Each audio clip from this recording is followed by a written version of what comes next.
issue internationally and in New Zealand especially.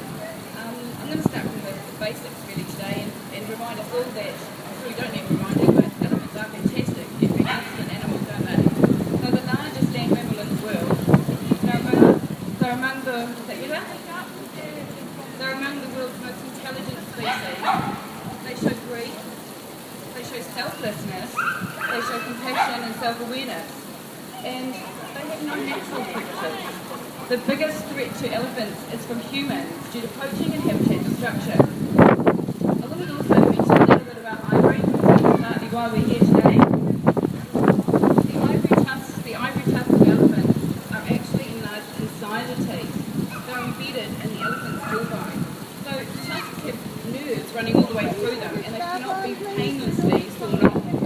Tusks never just fall out, and they do not grow back. So just so that we're really, really clear, there's no getting around this. What Virginia said before is absolutely bang on. Every piece of ivory comes from one dead elephant. So in the late 70s and 80s, a demand for ivory and a rampant killing of African elephants for their ivory tusks grew. And the African elephant population was pretty much halved from 1.3 million to a mere 600,000 in 10 years flash. Thankfully, renowned zoologist Dr. Hamilton brought the plight of the elephant to the attention of the world, and in 1989 there was an international ban placed on ivory training. Thankfully, very much thankfully, the African elephant population started to recover.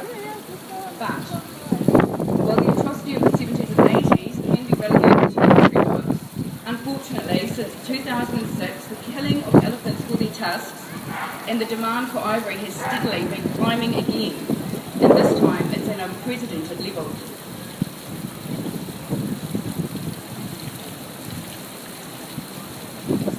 Today, it is unprecedented. Ivory symbolises wealth and status in some Asian cultures, and the current demand for ivory carvings, particularly in China, has seen the monetary value of ivory skyrocket. Today, that renewed demand for ivory is insatiable. Today, one elephant dies every 15 minutes for its tusks. The numbers are staggering. 35,000 elephants killed in 2013 alone. There are less than 500,000 elephants remaining today, and perhaps some estimates put them at less than 400,000. The path for the elephants to extinction is really clear. At this rate of killing, there will be no elephants roaming in the wild by 2025.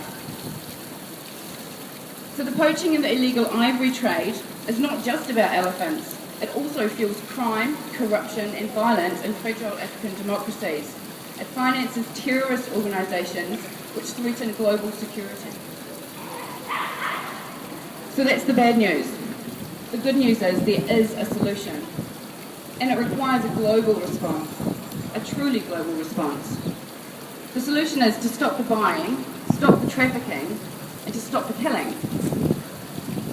So now I want to talk a little bit about New Zealand. Are we part of the problem, and can we actually be part of the solution? The answer to both those questions is yes. You might be surprised to know that ivory can easily be found in our auction houses here in New Zealand, and they've got high price tags too. There's been a dramatic increase in the number of re-exports of ivory items from our shores in the last few years. And in 2012, over 1,200 pieces of ivory left New Zealand's shores bound for Australia, the United Kingdom and China.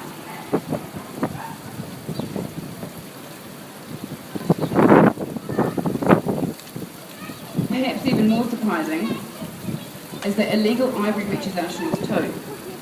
The New Zealand government actually holds a stockpile of over 700 pieces of ivory that have been confiscated by New Zealand authorities. Those pieces include 80 tusks and over 500 ivory carvings and ivory pieces. I didn't know about this 2 years ago. I'm hoping to enlighten a few people here today. And last year, we saw the first New Zealand conviction for illegal ivory trading on our shores. And this year, further charges have been laid relating to 31 pieces of ivory. So New Zealand definitely is part of the problem. Our ivory trade continues to promote ivory as a commodity with a high monetary value. Granted, on a global scale, New Zealand's ivory trade can be viewed as very small, and some people will conclude that because of this, it is therefore insignificant and we needn't do anything. They miss the point. New Zealand does not have clean hands. And importantly, New Zealand can play a significant role in the solution. In June this year, the New Zealand Government received an open letter from 14 of the world's most well-respected conservation agencies across the world. These agencies included the African Wildlife Foundation, the leaders of the Born Free Foundation, Wildlife Conservation Society, Humane Society International, the International Federation for Animal Welfare, and Wild Aid, amongst others. The letter was also signed by Jane Goodall and Dr. Ian Douglas Hamilton, the man who brought the 70s and 80s poaching problem to the attention of the world. Also, this letter was signed by prominent New Zealanders, Sir Stephen Tindall, Dr. Gareth Morgan, Bob Kerridge, and Rachel Hunter.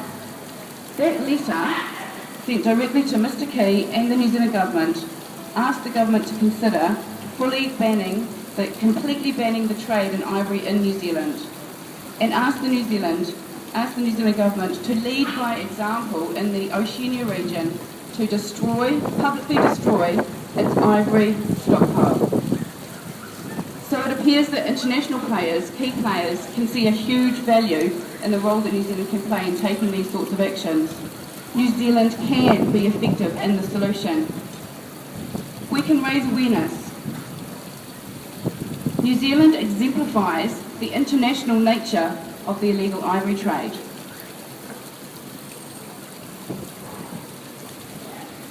By taking action, we can epitomise the global response that is really required.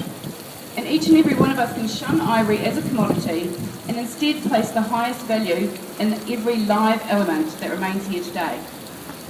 In September, as Virginia mentioned, TradeMe took a bold step, banning all ivory trading on their website. They recognise that trading in ivory is out of step with current international trends. This is exactly the kind of action New Zealand can take to make a real difference. Thank you very much for coming here today, and thank you for inviting me to speak, Virginia. You are all making a difference here today. And can I just please ask each of you to do one simple thing for the elephants? Remember this quote from Wild Aid: when the buying stops, the killing can too. And one more small favour to ask. Please tell 3 people today that message and some stuff that you've heard today. Not just from me about the elephants, but about all the endangered species represented here today. Thank you very much for your time.